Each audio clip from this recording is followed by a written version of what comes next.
Thank you, Brother Chair. Secretary Kennedy, you're here today to defend the President's budget request. In September, you said that the CDC, quote, will again become the world authority on infectious disease policy.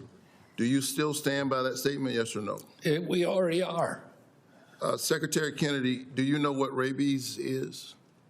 Rabies? Yeah. Do you know what it is? Okay. So Yeah. Rabies, people contract rabies, as we know, through bites from infected animals like skunks, foxes, like raccoons. Yeah. And it can devastate a family. When a pet is infected, it is very serious. It's 100% fatal in humans. Yes. If left untreated, and generally it's a horrific experience. Staff at the CDC Rabies Division in Atlanta, Georgia, have historically been able to field emergency calls 24/7 from providers about complex rabies cases using CDC expertise to determine appropriate care. Secretary Kennedy, since you and President Trump took office, do you know how many people are left to staff this 24/7 line? I do not know, Senator. Okay, so the answer is one. So I want you to know that there's one person left to staff a 24/7 line to respond to rabies, a disease which left untreated. You know how many rabies cases there are every year in the United States? So I'm asking the questions. The CDC's infectious disease work has been so decimated under your leadership that there's only one person left to staff the line and respond to families about this very deadly and terrifying infectious disease. Let me ask about another disease. Secretary Kennedy, do you know what prion diseases are? Yes, I do. No? Okay, thanks. And when you think of prion diseases, one of them would be mad cow disease. Mad cow disease.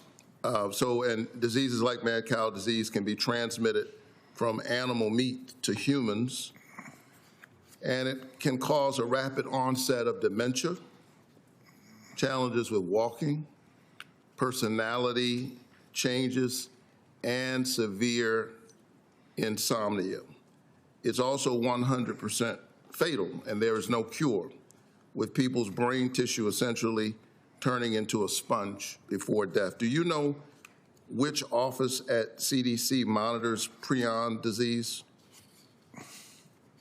So I do not know, Senator. it's the Prion and Public Health Office. Do you know what population is most at risk of contracting the disease? I would say it's people who eat meat from CAFOs. Yeah, so hunters. Prion and Public Health Office is critical in a state like Georgia. In Georgia, we have a lot of hunters. There are more than 600,000 hunters in my state, but your budget proposes to eliminate this office. Respectfully, you seem distracted, Brother Secretary. Why does your budget propose to eliminate the CDC office that focuses on monitoring this deadly infectious disease that's especially a risk to rural communities? Why are you proposing to eliminate the office? There's a lot of cuts at the agency that nobody wants. We have a $39 trillion debt.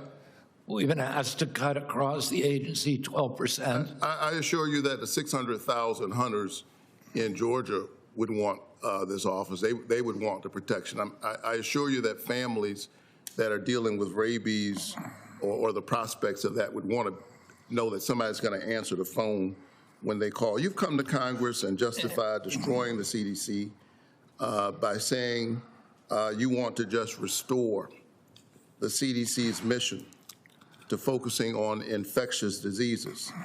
Yet you're also gutting the very offices that keep American families safe from disturbing and deadly infectious diseases. Senator, sir, hold on, sir. Senator, there's 1 to 3 rabies cases a year in the United States.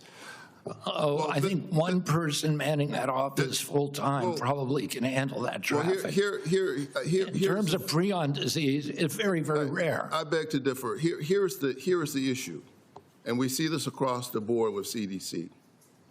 The incredible folks at the CDC in Atlanta, Georgia, they protect us every day from the threats that we don't see. And they don't get much credit for it because of the stuff that does not happen. And it's okay for the general public not to wake up thinking about that. But we expect you to keep Americans alive. And the cutting that we're seeing, these draconian cuts, for an agency that you said you wanted to restore to be the leader in infectious disease, yet you're cutting the coverage of infectious disease. Personally, sir, even as you seem distracted while I talk to you about deadly diseases, I think you're dangerous to the American public, and you ought to be fired. And if you're not fired, you ought to have the decency to resign. You're way above, way in over your head. Thank you.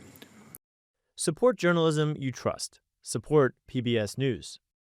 Donate now, or even better, start a monthly contribution today.